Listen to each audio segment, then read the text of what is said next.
নমস্কার, তোমরা যারা বাংলার ভূমিহীন ক্ষেত মজুর প্রকল্পের জন্য আবেদন করেছিলে, তো তোমাদের স্ট্যাটাস কীভাবে চেক করবে? তো স্ট্যাটাস চেক করার জন্য মোবাইলে যে কোনো একটা ব্রাউজার ওপেন করে নেবে। তারপর তোমরা এখানে সার্চ অপশনে ক্লিক করে নেবে। তারপর তোমরা বাংলার ভূমিহীন লিখে সার্চ করবে। তারপর তোমাদের সামনে একটা নতুন ওয়েবসাইট ওপেন হবে।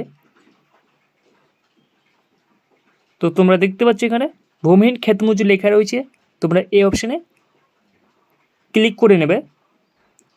ক্লিক করার পর তোমাদের সামনে এরকম ইন্টারফেস চলে আসবে। তোমরা একটু নিচে আসবে, তোমরা দেখতে পাচ্ছ এখানে ফার্মার সার্চ লেখা রয়েছে। তোমরা এই ফার্মার সার্চ অপশানে ক্লিক করে নেবে। ক্লিক করার পর তোমাদের এখানে মোবাইল নাম্বারটাকে বসিয়ে দেবে।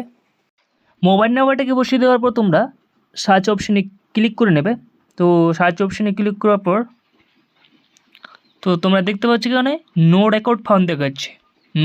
নো রেকর্ড ফাউন্ড দেখাচ্ছে এই কারণে যে এখনও পর্যন্ত ডাটা এন্ট্রির কাজ চলছে, তাই এখনও পর্যন্ত ডাটা এন্ট্রির কাজ করা হয়নি, তাই তার জন্য নো রেকর্ড ফাউন্ড দেখাচ্ছে।